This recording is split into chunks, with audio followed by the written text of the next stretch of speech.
Assalamualaikum warahmatullahi wabarakatuh. Kami dari kelompok 7 ingin mempresentasikan hasil diskusi kami, etos dan kode etik keilmuan. Yang beranggotakan 1. Muhammad Diau Rifki dengan NIM B200.1998, 2. Destantri Nur Insani dengan NIM B200.1999, 3. Syifani Zahra dengan NIM B200.1090-105, 4. Nurul Ismiyatun Nafi'ah dengan NIM B200.1990-124. Etos keilmuan. Semangat tauhid terlihat pada penyadaran asal-muasal manusia bahwa ia makhluk Tuhan atau yang diciptakan dari segumpalan darah. Sementara etos keilmuan terlihat pada penyadaran etisnya bahwa Tuhan pencipta juga pemurah yang memberikan ilmu kepada manusia lewat hasil goresan penanya. Dalam ayat-ayat dan doa Nabi Muhammad SAW terdapat pernyataan yang mengandung ajuran, bahkan perintah keilmuan, kemudian berkembang menjadi etos keilmuan di tengah tradisi Muslim masa lalu. Pernyataan beliau yang telah kita kenal antara lain, A. Mencari ilmu itu wajib bagi setiap Muslim. B. Carilah ilmu sejak dari buayan sampai ke liang lahat. C. Carilah ilmu walaupun sampai ke negeri Cina. D. Ilmu atau pengetahuan itu milik orang mukmin yang hilang, di mana saja ia mendapatkannya. Maka lebih baik menempuh jalan untuk menuntut ilmu, maka Allah memudahkan jalannya ke syurga. E. Barang siapa menempuh jalan untuk menuntut ilmu, maka Allah memudahkan jalannya ke surga. F. Barang siapa mati ketika sedang mengembangkan ilmu untuk menghidupkan Islam, maka di surga ia sederajat di bawah para nabi. G. Para ilmuwan itu pewaris atau tugas para nabi. Kode etik keilmuan. Tawaran tentang kode etik Islami untuk pengembangan ilmu telah direkomendasikan dalam sebuah seminar internasional tentang pengetahuan dan nilai di Stockholm, Swedia, 1981.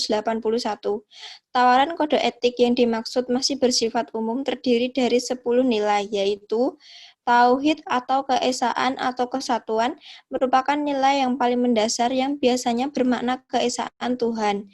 Makna yang sangat teologis ini meluas ke semua ciptaannya menjadi kesatuan manusia atau antara jasmani dan rohaninya, antara fikr dan zikirnya, kesatuan manusia dan Allah, kesatuan pengetahuan dan nilai, kesatuan sunnatullah, atau antara yang diwahyukan dan yang tidak diwahyukan, semua kesatuan yang diperlukan bagi pengembangan ilmu.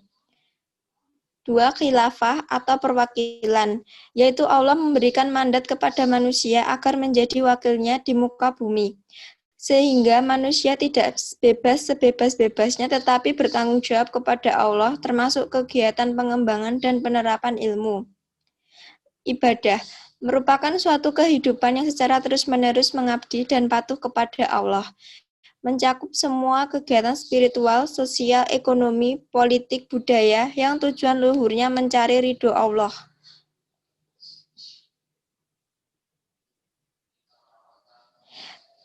Ilm bersumber dari wahyu dan non-wahyu. Halal merupakan semua ilmu dan kegiatan yang bermanfaat bagi individu, masyarakat, lingkungan. Haram merupakan semua ilmu dan kegiatan yang merusak manusia dan lingkungannya, baik secara fisik, intelektual, maupun spiritual. Adil atau keadilan, yaitu ilmu dikembangkan untuk mewujudkan persamaan universal, kebebasan individu, martabat sosial, dan nilai-nilai yang lain. Zulm atau penindasan, istislah atau kepentingan umum, yaitu ilmu yang bertujuan untuk meningkatkan kesejahteraan masyarakat dan peradaban muslim.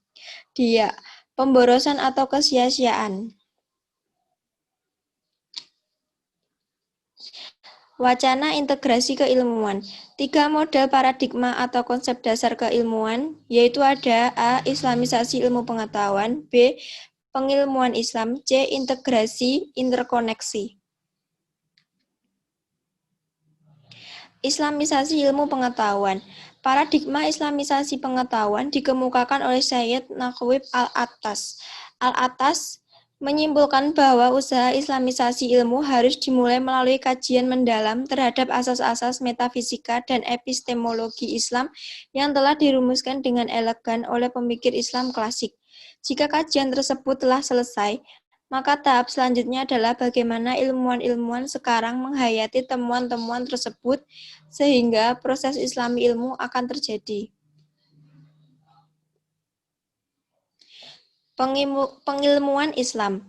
Proses pengilmuan Islam melalui dua metode, yaitu integralisasi. Integralisasi adalah pengintegralisasian kekayaan keilmuan manusia dengan wahyu atau petunjuk Allah dalam Al-Quran beserta pelaksanaannya dalam sunnah Nabi. Objektifikasi. Objektifikasi ialah menjadikan pengilmuan Islam sebagai rahmat untuk semua orang. Dimulai interrelasi antara mitos, ideologi, dan ilmu. Dalam periode ide, Islam dapat dirumuskan sebagai ilmu. Sedangkan pada periode utopia, umat Islam masih berpikir dalam kerangka mitis. Sedangkan pada zaman ideologi, mereka hanya terlibat pada persoalan ideologi dan kekuasaan. Maka pada periode sekarang, perlu merumuskan konsep-konsep normatif Islam sebagai teori. Konsep-konsep normatif memang bisa diturunkan menjadi filsafat, kemudian menjadi ideologi. Tetapi bisa juga dari konsep normatif menjadi filsafat dan lalu menjadi teori. Al-Quran sebenarnya merupakan sejumlah teori-teori besar yang perlu dielaborasi menjadi middle rank.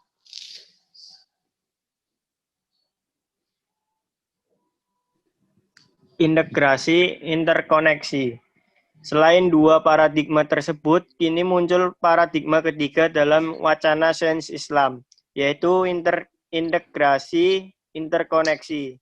Paradigma integrasi interkoneksi yang digagas oleh M. Amin Abdullah ini mencoba mentrialogikan antara nilai-nilai subjektif, objektif, dan intersubjektif. Agenda penelitian untuk membangun kerangka metodologi fundamental filosofi yang dikaitkan langsung dalam bidang studi agama-agama dan studi Islam yang bertujuan memberikan masukan untuk pemecahan persoalan pluralitas keagamaan. 3 paradigma keilmuan. Paradigma mazhab Islamization of knowledge. Sifatnya subjektif, tokohnya Al-Attas dan Ismail Al-Faruqi. Yang kedua, mazhab Justification of Islam. Sifatnya objektivitas, tokohnya Arkom, Fazlur Rahman, Kunto Wijoyo, dan sebagainya. Paradigma yang ketiga, integrasi interkoneksi saintifik. Sifatnya sirkulatif, hermeneutis antara subjektivitas. Tokohnya Muhammad Amin Abdullah.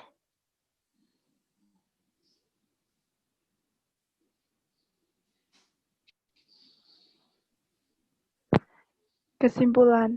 Dapat disimpulkan bahwa pengetahuan merupakan khasanah kekayaan mental yang secara langsung atau tak langsung turut memperkaya kehidupan kita. Setiap jenis pengetahuan memiliki ciri-ciri spesifik atau metode ilmiah mengenai apa atau ontologi, bagaimana atau epistemologi, dan untuk apa atau aksiologi. Pengetahuan tersebut disusun.